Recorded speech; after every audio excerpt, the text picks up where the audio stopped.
like and subscribe. This is the Nightly Fix, powered by Foolish Club Media. Please head to our YouTube channel and please like and subscribe so we can help grow this thing. When you like and subscribe Foolish Club Media, you get everything that we have to offer. Not only the Nightly Fix, not only Brian's World, not only the Bebop podcast, not only Beach Season, not only Show and BK, but you get the Chiefs post-game show after games as well.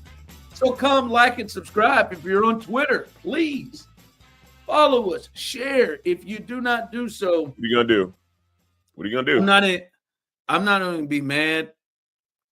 I'm not going to be mad. I'm just going to be hurt and disappointed. Wow. You're appealing to their emotional side. Just hurt and disappointed.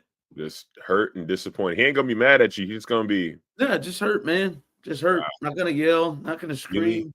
Really? Yep. Really. That was always such bullshit for me when my mom would say that to me. I would please be disappointed. I'd rather you be disappointed than to have gotten my ass kicked the way that I did a couple of times there. Please be disappointed. I'll take the disappointment. You'll get over that. But but in that moment, that ass kicking that I got, I'll trade it for the disappointment. And yes, yes, I got whoopings. If you could tell, I was in the midst of it. All right, I got a few calls home. Oh wow. In my time, now I never got in trouble for big shit. You know, I never got suspended or anything like that, like Steve did. You can see it in your eyes. But you know, mine was being a class clown, talking too much. Maybe you know, well, maybe is forging signatures a big shit. Does that count? In high school, no. In adulthood, yes. Yeah, I started in middle school. That's called fraud. Yeah, I started in middle school signing a couple of report cards, tracing, looking at my mom's and tracing it. And the first time, I'm certain that teacher didn't buy it. But it did not stop me. I just tried to get better at it. So I mean, I got myself into some trouble, but not. So I got called home. So I got a couple of ass whippings. You know, I'd push the limits. You know, try to you know, I'd be at home by myself for a couple of hours, not supposed to have anybody in the house, or am I supposed to go anywhere until she gets back? And I feel like I could time her when she's supposed to get back. And there were a couple of times she showed up and I was walking in, or or she came home early, and then you know, would have rather her been disappointed. But no, it's good times, man. You know, you got over it, and now I hear some of the things that other kids do. I feel like I was pretty much a piece of work, an easy little kid to deal with for old Teresa. Yeah. I hear what other people do by comparison, and I feel like I am just tame. I am so tame. Oh yeah, I am so tame, sir. Never any worry of drinking, drugs, shit, maybe a little sex, but I was scared to death of her that even think about it. So yeah, I didn't really. Steve probably got suspended on multiple occasions. Steve, you a bad kid, Steve? I wasn't a bad kid. I would just talk back a little bit, but I got really good grades. I was just a smart ass. You were just too smart for the school. Oh, so you didn't get in big shit too. Well, hold on. You've been suspended. What did you get suspended for? Because we also know you're a fighter, apparently. Yeah. I mean, I definitely got in a couple of fights, but I also would just, you know, I'd get like, they had what they called like Saturday school, and I would skip that whenever I would get it for skipping classes or whatever. And then you would get suspended for skipping Saturday school and stuff. And you know, it was bullshit. I got Saturday school because, okay, so when I played football, I had French class right after football, and the gym, like the locker rooms were on the opposite end of where French class was. And so for the first like 2 weeks of school, I was trying to navigate how to like get to class on time after taking a shower and changing after football practice and everything. This lady would not give me a fucking break, dude. Madam Paletti, if you're hearing this, I hate you because she gave me tardies every day for 2 weeks, dude. Strong. Every day for 2 weeks, and then I got my first Saturday school, and I just kept getting them. Like after you, trouble is easy to get into, hard to get out of. After you get one, you just keep getting them. Yeah. So I ended up going to Saturday school for like a month my senior year because every single time I would leave football practice, I would just be late. But it took longer than 5 minutes to walk from the gym to her class. What can I do? Am I supposed to run? Stop. You know you were fucking around. No, I wasn't. Bro, you were socializing a little bit. I would walk through the hallway. How I walk, backpack in tow. Just and once I got a car, I hear the beat, the bell. And once I got a car, it was bad too, because you drive yourself to school, and then I would just skip classes and go smoke weed or something at my friend's house, and I get caught like trying to sneak back into school, and then I get in trouble. Like it was just a constant thing. But I had really good grades. Like I was smart. I just didn't care about school. I never, ever, ever even thought about pushing it like that. I mean, the closest I pushed it was banging back the curfew maybe a half an hour and lying to get out of it. But it never crossed my mind driving out there. Man, I'm gonna skip these classes. I just felt like she had a camera on me or something, and she could just see me. It just never crossed. Induced by ass whoopings. Huh? I'm telling you, started early with it. Started early with that paranoia. We do got to address this, Steve. We got a Charles and Charles look going here with this hair. It is Charles in charge. Yeah, it is. It's getting long again. Something's happening again where, I don't know. The last time we did this, I saw you in person. I thought, oh, that haircut does. It just, I don't know. It looks like you got product in it. I don't know if you're going slick back Jack here. I can't. Well, I just ran some water through it because it was like chaotic because I've had just been flying around all day, and I just put some water in it because it looked terrible like right before we got on here, and I'm getting it cut on Thursday because it's really long right now and it needs to be trimmed up, and I might go short again. I don't know. I'm kind of tired of the long hair now. I haven't decided. You say this every time. You're gonna just trim Groundhog Day. Groundhog Day. Yeah, we do. You're just gonna trim it. I'm definitely going to change it up a little bit. I'm going to Chapel Roan this weekend, so I got to look good for the crowd at Chapel Roan. You're going to go to the Big Club? Yeah. Is that something I'm supposed to know about? You've heard of Chapel Roan, right? Maybe not, but most people have heard of Chapel Roan, yes. What is Chapel Roan? She's one of the bigger pop stars right now. Oh, yeah. You know what? Now I got you. The artist. She's I thought up this there with Charlie XCX and I've heard of her. I got you. I for a minute I don't know. In my mind I'm thinking, is this some sort of like Bonnaroo? I think she's from Missouri, I think, and so she announced like 4 pop-up shows, and she's playing 2 nights, Friday and Saturday, at Liberty Memorial. So Aaron, of course, huge Chapel Roan fan, so we were able to get several tickets. So we're going with a group of friends on Saturday. Okay. Would this be one you would go to if you did not have Aaron in your life?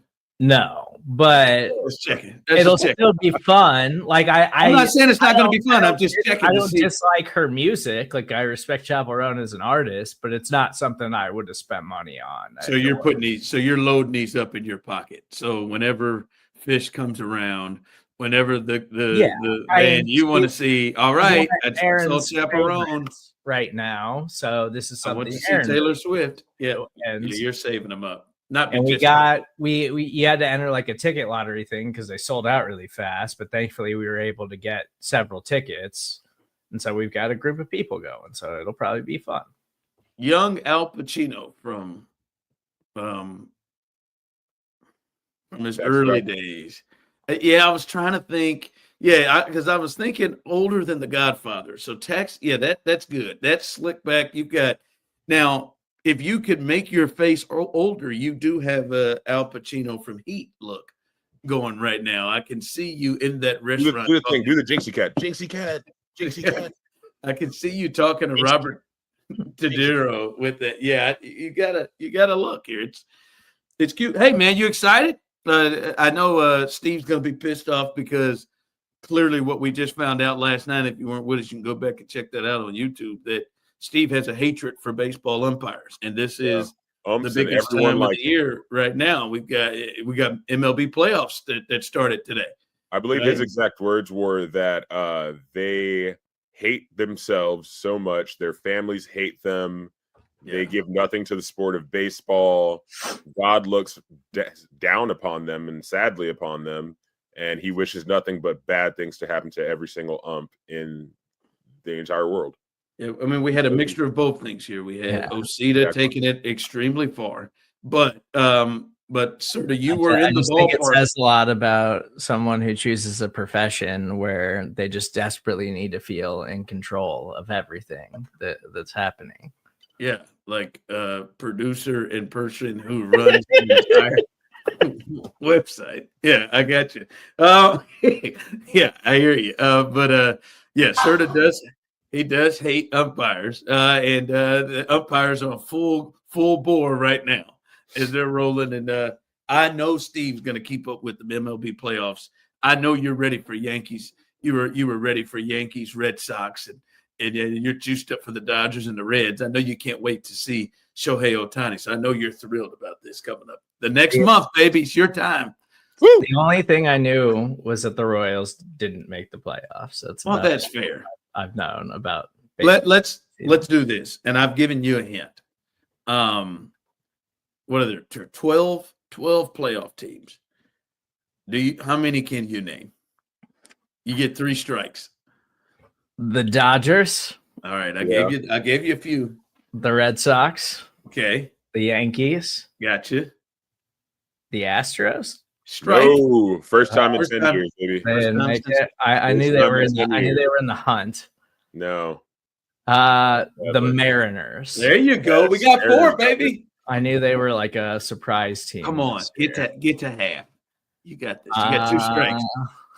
Don't be a hoe. The Rangers. Not a chance. Oh, no. I had no idea. You got 1 more strike. The Reds. No, shut up, Osita. That's okay. Wow. That is unfair. That's 5. Shut up, Osita. Did the Guardians make it? Well, all right, we have to quit now because Osita is clearly not going to follow the rules. I'm asking as a fan. Did the Guardians? Yeah, I know. We've told you to shut up multiple times to let Steve. Hey, he had one more. I can talk if I want to. He had one more strike. He had 1 more strike, and you just kept giving him playoff teams because it clearly looks like you're looking them up. I can see my hands are right here. How am I looking them up? What about the Braves? No, God, they're like 20 games under 500. Shut up. See, he'd have never. So you would have gotten 4. You weren't pulling the Guardians. You still probably were going to call them by their old name. You weren't pulling the Guardians. Even though I just said the Reds, you weren't anywhere close to the Reds. I wasn't listening to that part. No, I know you weren't. Number 1, you also be proud of me about knowing any of this, okay? I got 4. I'm guessing correctly. No, you got 4 of 12. Yeah, you left out the Phillies. You left them out. You left out the Mets. Choked it away at the end, so they didn't. They always do. They didn't make it. But you left out the Brewers. You left out the Cubs. You left out the Padres. By the way, they're doing it right. I thought that city as a sports city was going to fall apart when the Chargers left and they lost football. But by the way, great spot, great vacation spot, San Diego in the country. Great spot. Not a shocker. But they have really found a way to the Padres are everything. I don't know if they went down and saw what do the Utah Jazz do? What do the Spurs do? You just have one team, but they got it right. The Padres they roll it. They roll it. Blue Jays, the top record in the AL. And the AL stands for American League. So, there you go. Tigers got in as well, Steve. So, almost. It left a few out. My man Steve said, I got 4 out of 5. I struck 2 away. Yeah, that's not bad. All right. Steve, I feel like you're one of the people that I'm talking to on this. And listen, this is not a Russell Wilson type of deal where he has a soft spot in my heart. I just think it's just a real thing. I just think maybe this is strong. I think Dak Prescott is the most underrated player in all of the NFL. A player that I mean, people break their necks in refusal to give him the credit that I think he deserves. And I think Steve Serda's right in the midst of it. And I think it's I think it's wild that people are so apprehensive. Like right now, Steve, if I ask you this, do you think, especially walking into the season, but I think it probably hasn't changed much. Do you think Dak Prescott's a top 10 quarterback? Yes. Okay, and you thought that coming into the season? Yes. I'm a bit surprised by that. I've always thought Dak is good and doesn't get enough credit. Like when he's healthy, he is a very good quarterback. All right. Well, I apologize then, because maybe you've got a lot of takes over the years, and I'm certain that you are not I'm certain you are not a Dak supporter. Well, you may have him there. Not a lot of people do.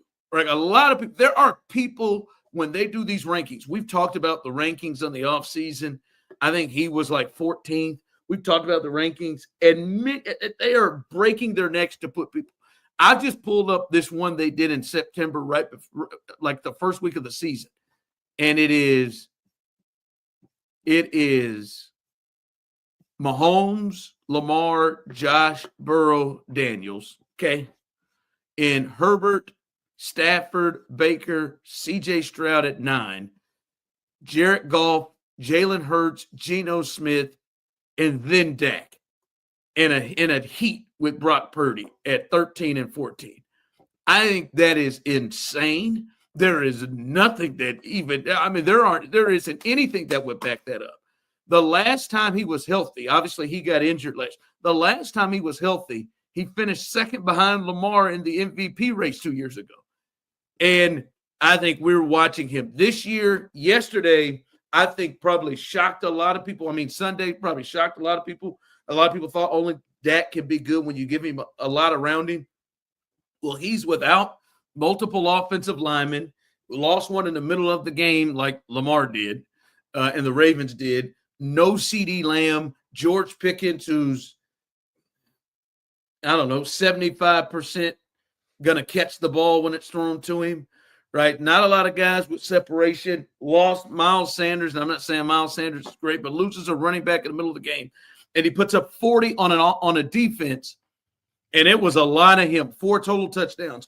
Puts up 40 on a Packers defense that was killing everybody. The Lions couldn't do nothing against him, killing everybody before they walked up to the Cowboys, and he's been this way for years. Dak is top 10 is probably disrespectful. Dak's probably a top 7 to 8 quarterback in this league. And no offense, to have a guy like Geno fucking Smith in front of him, that is insane. Jalen Hurts, I know he is the reigning Super Bowl MVP, but I'm just saying, if you look at it, Jalen Hurts is not a better quarterback than Dak. C.J. Stroud, insane for him to be ahead of Dak, right? Nothing. The best year CJ had was his rookie year. That is the same year that Dak was second to Lamar in the MVP race. It is insane that he's a Cowboys quarterback too, which is weird. Usually he gets put up at a higher pedestal. He's a Cowboys quarterback and having to deal with Jerry. Side note, prayers up for that lip sore that Jerry Jones had. I don't know what that was. I don't know what that was. What a tough time to get a lip sore. Again, I know. No, Serda, he has not had that looking like that for a while. He's got a weak immune system. The shit on his lip had some shit on his lip, boy. Listen. I know he has had some skin issues in the past, and I do want to caution anything of like hope that's not what the case is from afar. And when I say afar, hell, from the entire other side of the stadium, you could see it. That looks like an awful canker / lip sore that he needed to be addressed. And what bad timing, because with Micah coming back in on Sunday Night Football, you knew he was going to get a ton of camera time. Yeah. And before and after, and that lip sore. I blame Jerry Jones and his glory holes. It's something, man. It was just one of those situations where you couldn't listen to anything he was saying or look at anything else except for that on his lip. Hopefully it's not anything popping up with the skid stuff. But he's got to deal with Jerry. I don't want to get too far and say like he's Hall of Fame talk. I don't want to get that. But I think he has for the last 5 years clearly been at the very least a top 10 quarterback. And I think people are really, really apprehensive of giving what he's actually shown us to be. I think he's the most, as I said on the start of this, Serda and Osita, I think he is the most underrated player in the NFL. Yeah, I mean, he's playing tremendous this season, and last year he had the hamstring injury, and he's had other injuries that have cut seasons short. But like when he's healthy and when his offense around him is working, like Dak Prescott's one of the more like cerebral quarterbacks in the NFL. Like he used to be a little bit more mobile than he is now. Like he doesn't run as much as he used to, but he's improved dramatically as a passer over the course of his career. And he's a great player. Like there's a big debate going on right now between like film football people and like analytics football people, because the film people have always raved about Geno Smith. Whereas they really do. But then you look at his numbers and you're like, okay, well, he wasn't playing that great with the Seahawks. He's been awful this season with the Raiders. And like, it's just like, there's always been this disconnect on Geno Smith. I was never there with Geno Smith. Like I was never convincing myself Geno Smith was a top 10 quarterback. That's insane. But Dak Prescott is easily a top 10 quarterback in football. I think that the issues around him are organizational and stubbornness from Jerry Jones and coaching and drafting and all of those things. But Dak has been tremendous and deserves every bit of the contract that he got. And there never should have been any debate about it because he's the only reason that the Cowboys are good at all. It's like he pays for, and Osita has brought this up several times. He pays for he and the Cowboys' lack of success in the postseason in a way more than others do, right? Like Lamar gets dinged for his postseason success, but it doesn't get him so much dinged that he drops off the map of what type of quarterback we see him as, right? It is like, yeah, they have struggled and he has struggled at times in the postseason. But it's weird. Like Justin Herbert has stunk in the postseason, and Justin Herbert hasn't come anywhere close to MVP the way that Dak has, and really hasn't grabbed and done much of what Dak has done even in the regular season from a numbers, but especially from a winning and numbers combination perspective. But it doesn't seem to drop people, because the way that Dak is talked about, Justin Herbert would be a top 50, would be more towards the 15 range if people would treat him in the way that they treat Dak in that situation. It is weird to me. I don't know if it's because he was drafted in the 4th round. I don't know if it's because you look at him and you're like, damn, I've got a hard time trying to figure out what his exceptional talent is. But people it's weird. People just don't want to view Dak from what his numbers say he is. And I mean, I'm not going to lie. Watching that Green Bay game, I did see him throw some bullshit passes, though. I saw him throw some bullshit. Like, and it's not like it's not that he's a bad quarterback per se. I think he just Where are we heading after you make that start of the statement? It's not that he's a bad it's not that quarterback. he's a bad quarterback. I just don't think he's as clutch as people think he is. Or Oh, he's not. Oh, I don't think there's an argument of clutch. No, but he's good. I mean, he's good, right? Like he's not.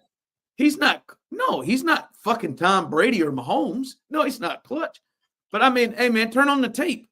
You think you can go watch that Chiefs Ravens game and see both Mahomes and Lamar make some poor throws? I don't want to talk about Lamar. Patrick Mahomes last week threw 2 balls behind the line of scrimmage while his receiver was laying on the ground and put himself in a situation for a fumble. Hell, on Sunday, Patrick Mahomes ran 5 yards in front of the line of scrimmage and then spun back around to run back behind it and then threw a pass like that was legal. By the way, are we going to have to sit down and go over the rules with Patrick Mahomes real quick? Is he need a refresher of that you can't fire the ball behind you repeatedly and you can't run 5 yards past the line of scrimmage and then run backwards and try to throw it again? Do we need a refresher with him on some of the rules? He's just been, but he's always made those plays in the past. And so it's just been a little off cue. Serda, he has never made the run past the line of scrimmage and run back behind it and throw a pass move. But he does push it as much as any quarterback in the NFL, like scrambling to the line of scrimmage and throwing it at the absolute last second. Yeah, Serda, he was 5 yards past it. Now, I could not believe when he did that. I said, what the hell is he doing? And he went back and threw it. And he almost threw a pick. Anyway, I'm just saying, Osita, all the quarterbacks make poor throws at times. He may have thrown some garbage, but then he did some shit I didn't know he had in him. That throw rolling to his right, what was he, about 40, 50 yards back? And he fired it on the run, getting hit, and he hit Tolbert right on the sideline. I didn't know Dak had that one in him. And his numbers would be much better this year if CeeDee Lamb wasn't dropping every ball in the first time. And George Pickens has a problem with the drops too.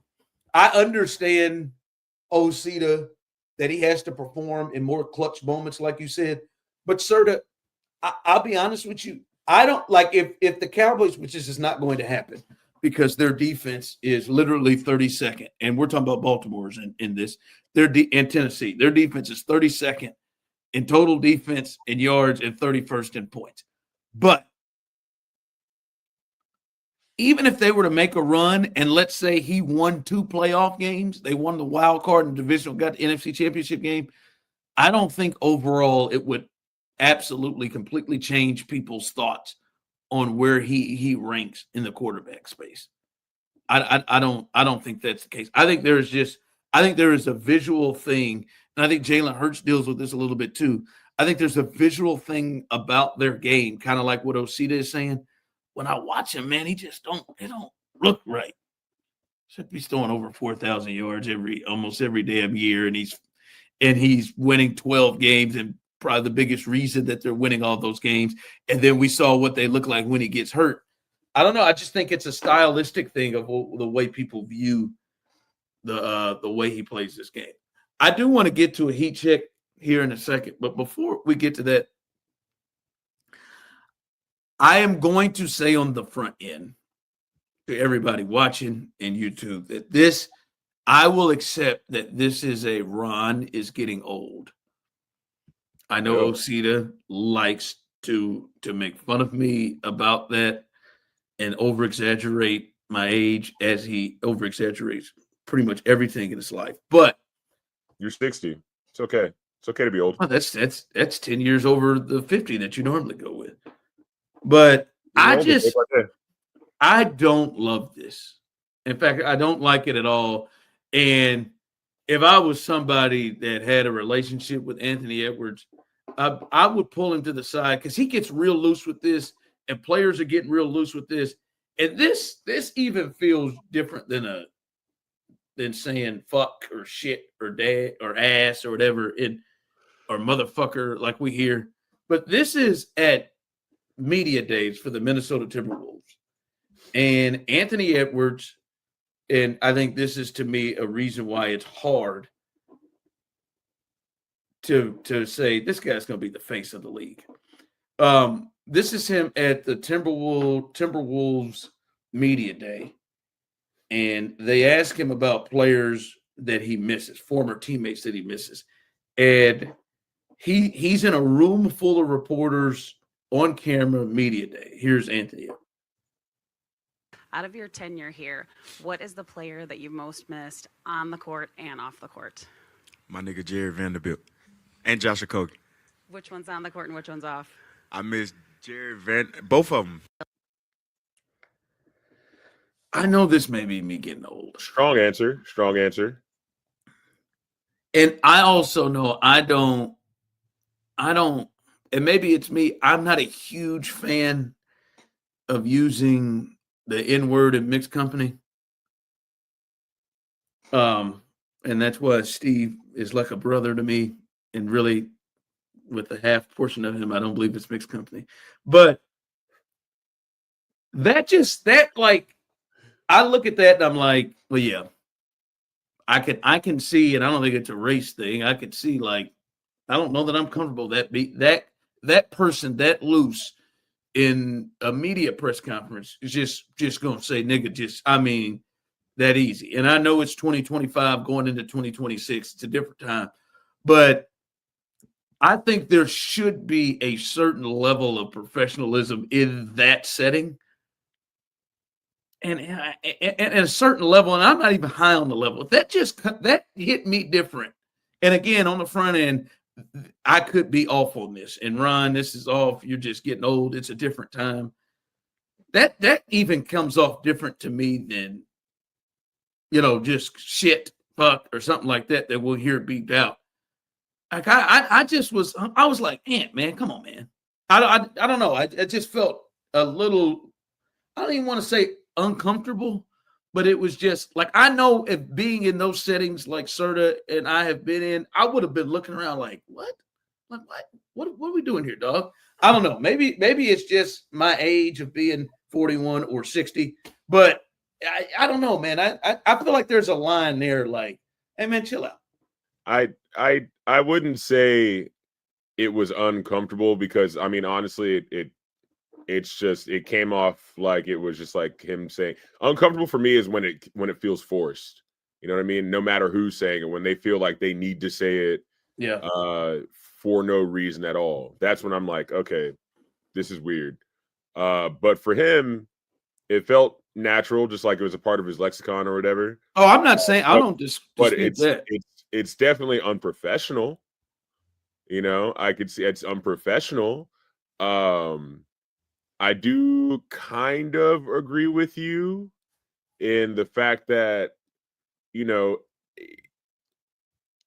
I feel like, especially if you're in front of media and stuff like that, knowing that everything goes viral these days, and the things that you say, which I know it exists, but yet I still persist to say ridiculous things on this podcast, but things that you say can be found later on and, used for you or against you. So I feel like you should have some sort of decorum when it comes to those situations. Isn't it the certain setting you're in? Like, I think the podcast, I've said it on here, but the podcast is a different, like a different setting than, hey man, we're going to go meet with the media, and maybe it shouldn't be. That's why I'm open to hearing that I should turn with the times, and that both settings should be something. One of the things we love about Ant, and what people love about him, is he is really authentic.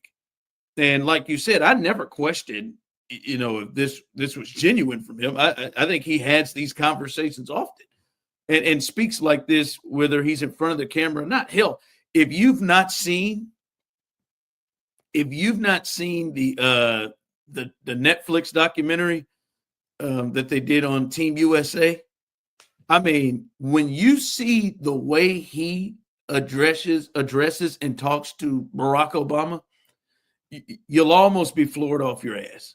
He talks to that man, and I bet you Obama kind of appreciated it, but I felt like other people were like, "Oh man, hold on now, LeBron and them, and he talked to him like he was just some random motherfucker that just walked up on him, right? Like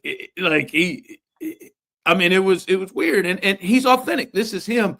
I just also think Ant it can be authentic himself and monitor like certain word choices, and I think that is one that, because listen, you know how I feel about LeBron. He's authentic and he's cussed or whatever, but like he understands. He's not pushing that. Like he's not dropping that. I don't know, boy. It's maybe nigga has become a word that is okay. I don't know. I don't know that we've gotten there yet, especially at this time. I don't feel like we've gotten there yet. I don't know. I just feel like he can pepper it in there and just see how people feel about it. Fuck it, why not, dude? Yeah, I guess. I mean, I don't disagree with the idea that you would like to see your superstar player show a little bit more like maturity and professionalism when speaking to the media, but like this has always been him. He's also only 24 years old. He's an extremely young superstar player. But also, like, at the same time, like, I appreciate that he is authentically himself and refuses to dress that up for anybody or, like, change his personality in the way that he speaks because of, like, social norms that everyone is expected to abide by. Like, there's a former Kansas City Chiefs player, Marcus Peters, who a lot of people disliked because of how he talked. And it wasn't, he had maybe you didn't love his bad attitude on the field, but a lot of it just had to do with the fact that he didn't sound how anybody thought he was supposed to sound. And he didn't dress that up for anyone ever.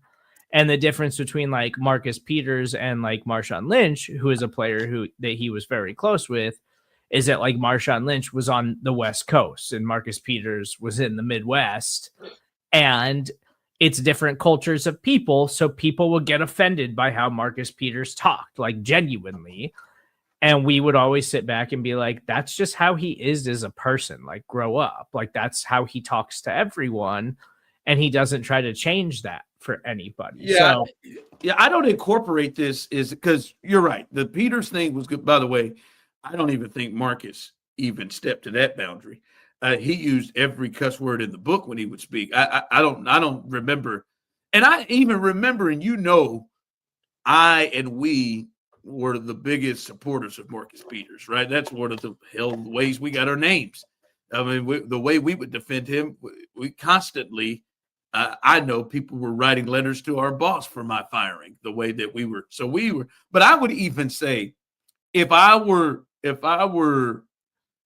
close enough to Marcus, like, I'm not trying to tell you to change who you are, but like, I do think that can be tamed down in the setting, right? Because I know there are spaces where Marcus, and I bet you I don't know if they are with him, but I believe there are spaces where they change it up, right? Like if he has a pastor, I don't think that he rose. Like I think he can be. He's critical enough, that he understands the situation, right? I think Marcus Peters the same way. So I know there's a sense of being authentic, but I think those two also could choose exactly like when they can do that. And I hated it for Marcus. That was a part of the fight, and I think Anthony probably gets some of this too. Like they would incorporate him with that language in a way they don't do with other white athletes, but they would incorporate that as into he's some sort of a thug or a bad person. And I don't think that about either one of them and Anthony Edwards, who we're talking about right now.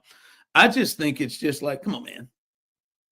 Like one, there's a part of, all right, man, like that in mixed company sometimes catches me off guard. And I would bet, Steve, even in the NBA, the majority of the people in that room were mixed company. And I just, I don't, I just think in that setting, that's different than the podcast. That's different than, you know, at home or whatever. I just think that's a different space. And maybe that's something I've been taught too much. And I'll be honest, I wish I had a little bit of that. I wish I had a little bit of less decorum at times in certain situations. But Wherever you be, let your N-word run free. You know what I mean? no, I guess that's a route quick to say it. Quick question. Yeah. You think Kelsey's ever said it? Yeah. Yeah. Yeah, Steven? for sure. Yeah. You know what? I don't know. I think he has. I think he definitely has. I think he has. And 'Cause here's the thing. Not in a malicious way, of course. Well, I think in You know what I music, that's the first thing that I would think of in music. I don't think he. Let me say this. I would say initially I'm just thinking, hell yeah, he said it. I don't know if I'm 100% on that. How old is Travis? 35. I bet you Travis hasn't. If he has said it, I bet he hadn't said it since middle school years. Oh yeah, for sure. I think like it was a young thing for him.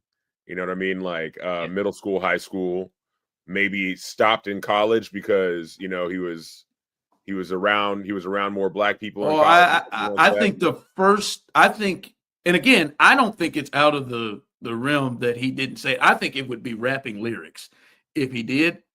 I can see him saying it every time he gets drunk, like real drunk, real drunk. I no, Travis is pretty. Like Travis is a good dude, right? And I'm not saying he's a bad dude for saying it. No, but when I say a good dude, like I mean, he's a good dude. That Travis, there was a point. I don't know when that point was. It may have been at 8. It may have been at 10. It may have been at 12. But there was a point where Travis understood very clearly that this is a derogatory term. This is something that the dudes that I kick with, a lot of his dudes are brothers. There was some point that he found out like, oh, this is beyond disrespectful, even for me to say it in song. And then whenever that moment hit, I don't think Travis said it.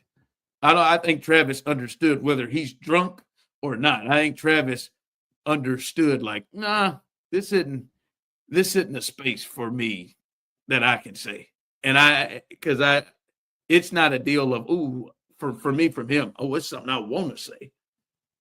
And I just can't. No, I don't think that's the case. There's some other guys that I think maybe has dropped it and may drop it in their drunkenness. But I don't think so. I think Travis looks like a real pause into the N-word coming into the song type of fella. All right. He seems like a just a thought. What? Who? Are you singing DMX right now? I did. I got that from 2 words. 2 words. I got that.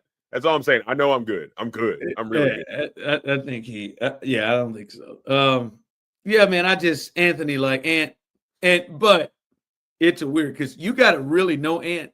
Now he'll probably tell you to go the fuck what the hell, but I would say, hey man, just don't put yourself there. Like just don't put yourself there. All right, heat check.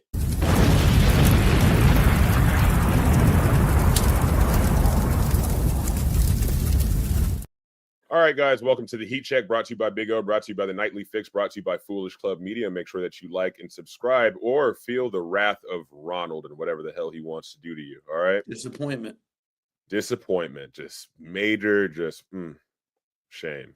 I feel like I'm about to be disappointed. I feel like I'm about to get disappointed again. Yeah. Your boy Jason Whitlock was tripping last night, dude. He's not my boy. He's your boy, your friend, your bestie, Jason Whitlock. Was out of control. Look, so I never knew who Jason Whitlock was until I started the show with you guys. I had the I've been blessed enough to not necessarily know who this guy was. Real quick setup: Jason Whitlock, from Indianapolis, went to Ball State, played football, but was one of the biggest writers sports writers across the country. Was on ESPN when they would do sports reporters. His name was called upon, was thought of to be one of the top, I'd say 25 sports writers, maybe even shorter than that, 25 sports writers in the country. He was from Kansas City, where he wrote for the Kansas City Star. And so growing up, especially a black dude who loved sports, he also hosted radio shows in the city. He was a mentor to me, somebody I looked up with.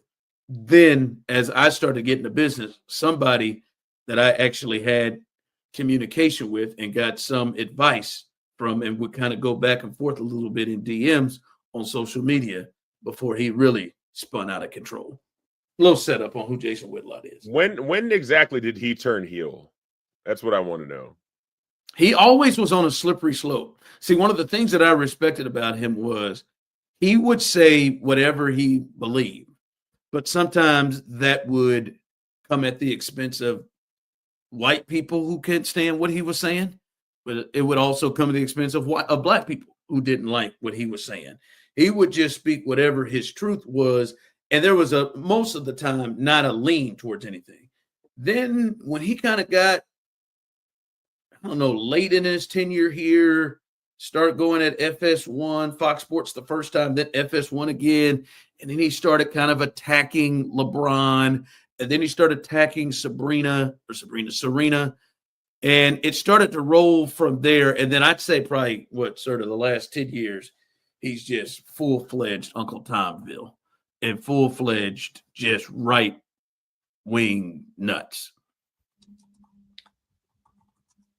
Yeah, he is awful. Like he's an not a good person. Awful person. And he's like been afforded every opportunity in sports media. Like been every major network, had an opportunity at ESPN to run like a branch website that was specifically geared towards black sports writers and like black sports content, with written and produced by black people in sports media, and he undefeated, and he was the head of it, and everyone that worked with him there was like, he is the worst person I've ever worked with. He was absolute unbridled garbage. Like everyone has said that about him. And that's how he has been forever, I guess. Cause he grew up being like in Kansas City. He was the sports writer. He was the guy in Kansas City in sports media coverage that everyone knew. Like he had a radio show here. He went on to national coverage. Like he was massive here for a long time, but he was always good at like getting reactions out of people one way or the other, which is part of what led to his success. But he is a trash human being, like, and everyone knows it now. There's some people, Steve, like there's a thought of, is he acting? Is he doing this just for clicks? And it's so long, regardless of what he is. It's the bit was strong yesterday, man, because he was on TMZ talking about the Bad Bunny Super Bowl performance that's upcoming. I mean, he said it was demonic. You know, he was like, "Yeah, this is demonic." I don't know how a Puerto Rican with a microphone and sunglasses is the exorcist, but he feels that it is going to be the worst thing to ever happen to the Super Bowl. He goes further in saying that it's basically an anti-Trump trolling cooked up by Gavin Newsom and Nancy Pelosi and other Democratic politicians, as if they are in some sort of deep state cabal to make people uncomfortable through via a Super Bowl performance. He even said that they are grooming kids with drag shows. I'll leave that one there. I'll leave it where it is. He says this stuff now because those are the last people he has that give him money. Those are the last people that are keeping him afloat. Yeah, but Serda, we got even harder into this shit now than he ever did before. But Serda, but we also got to say, man, that that may be what he believes, dog. I don't know if it's just that he's That's a doing it. I crazy think thing it's, to but it's say, gotten but, more. like, It's gotten more and more insane because those are the last people that show him any kind of support. No, I hear you, but people, if you take out Jason Whitlock, people that have believed what he has believed in the last decade have gotten more insane, right? With their thoughts, they've gotten more insane. I had to stop with you used that term earlier, Osita, that it's a bit, or as you just said, that he's doing this to lean into more. Now I think he maybe pushes some buttons more to roll within it, but I don't think this is going to come out later on and be like, yeah, man, shit, man, I was basically just playing a Stephen Colbert type role.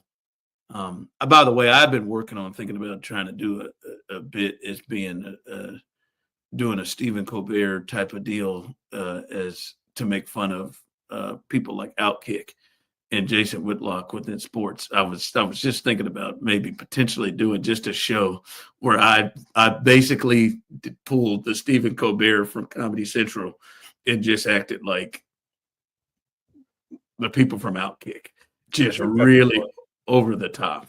I mean, I've really thought about it, and maybe Jason Whitlock would be the Inspiration. the inspiration of it, the way that Bill O'Reilly was clearly for Stephen Colbert. Been kicking it around, but I just like I no longer I think this is him, man. I think this is just him, and I feel stupid, and he disappoints me to anger because I've had some serious conversations with him, and just growing up, like he was the guy, as Serda said, especially for a young black dude in Kansas City. He was the guy. I know there are other young black dudes in our industry. There are not a lot of us, but there are young black dudes in the Kansas City area, Carrington, another one, who once they kind of saw him for who he was and saw him in person, met him personally. Nick Wright has the same thing. They were fighting at the end. It was a tough thing to say, damn, that hurts. And I'll be honest with you, the Whitlock thing, I know Serda knows it really bothered me for a while. Like it really bothered me. I reached out to him. Now he didn't respond to me on the last one was like, what is this that you're doing? Yeah. Well, he didn't respond. First and foremost, I find it funny that you're still calling yourself a young dude from Kansas City, knowing damn well that you're like 50 years old. 40. But I can tell that it's bothersome, but I don't see how you can actually. I mean, I guess I could see how people could actually believe that, but to double down and be on team, even the dudes at TMZ were just like, "Yo, what are you saying? What are you doing? What are you?" And he was like, "I'm going to fight this every step of the way." Like, I don't even know what that would look like for him to fight that. And it's like, it's funny. It's because it's exactly what we talked about yesterday, even down to the point where he said, like, who would he like to see replace him? And he even said Morgan Wallen. But again, Wallen. But Osita, what stops you from not believing he's being genuine when you know there are people who think like that out there? Is it because he's black? No, it's not because he's black. It's because I feel like anytime that someone in the media or like someone that has a platform kind of goes off with those specific talking points of demonizing somebody, or especially with the grooming kids and the drag shows and shit like that, like especially that talking point, I'm just like, oh, you're doing this for the numbers. You're being salacious for the views. Like you might believe a little bit of that, but like I feel like, and this is my personal opinion, I feel like only extremely unintelligent people truly believe that. And there are intelligent people out there that know that they can get those unintelligent people on their side by using those talking points. And I do think that there is something in the idea that, like, yeah, maybe he did believe some of this at some point, but I also think he just leaned into everything so hard that he has over time convinced himself that he believes this, even though it started out as like, this is just fake snake oil salesman stuff where you're just doing this because it's what generates interaction and gets you money. Like, and then inevitably you do it long enough that you convince yourself, oh, that it's just true, because now your brain is trained to automatically think that way. And I think that's exactly what has happened to him. He just has always been kind of a scumbag, and now he's just convinced himself that all the bullshit that he has put out into the world is actually true because he's been doing it for so long. You think that holds true for all of the people? Because again, I think as a lot said, of them, yes. Again, as I said earlier, this has just been a progression of people that think on that side. Just like there's a progression of people on the other side, on the left, that has grown. I don't know. I'm not saying that you guys aren't. I'm not saying that you guys aren't right on that. It just, to me, seems like the natural progression of what we've seen from other people who had that ideology. I can't fathom, and maybe it's because I think differently. I can't fathom them actually thinking that those talking points are real, are fact based, are anything other than them just trying to get people on their side. That's where I come from with that. Like, I'm just like, I don't believe that you believe that. I just believe that you know that it'll get you views, or that it'll get you your constituents, or whatever the hell you're looking for.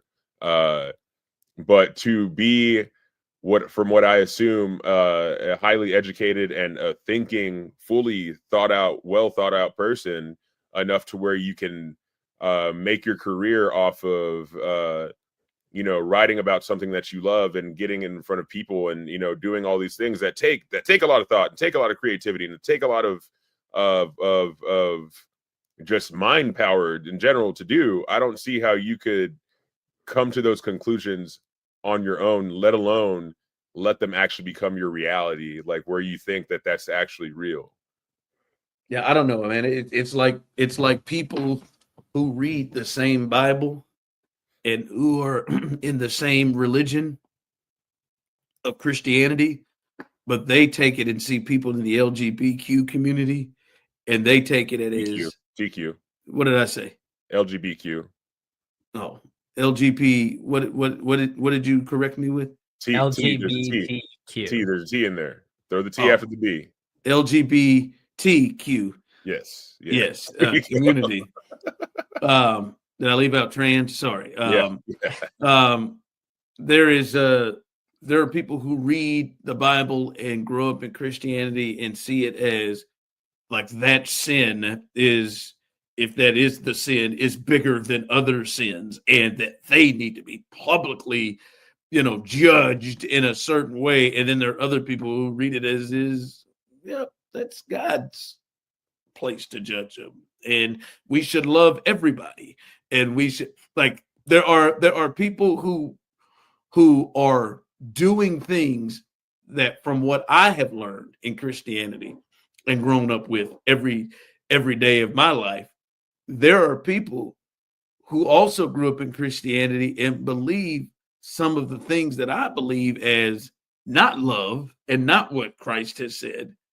They believe they're doing the right thing. Yeah, road to hell is paved with good intentions, I guess. They believe. I mean, I don't agree with it at all, and I think there is some planned ignorance, or some willing to be ignorant. See, that's what I think. I think he's doing it on purpose. I think he's doing it on fucking purpose. It's ignorance on purpose. I can't believe that he is a learned human and when I actually believe the shit that he fucking spews, because that shit looked ridiculous. When I say ignorance, it looked ridiculous. He looked forced. Oh, I'm sure it did. When I say ignorance, I think, or planned ignorance, is, he's maybe in refusal, and some of these people with the Christianity thing that I gave an example of are in refusal to learn more, right? Or to dig in deeper. They're just into the thing of, all right, there's a verse in there. It says right there that, homosexuality is wrong and there is a sin, but then ignore all the other sins and don't make the other sins as big as the others when it is clear that there ain't no sin that's supposed to be bigger than the other if we're doing it from this standpoint. Turns out you can't mix fabrics. You're not allowed to wear corduroy and silk. Yeah, or eat shrimp. Yeah, like or shellfish. So I don't know, man. He's a big fat asshole.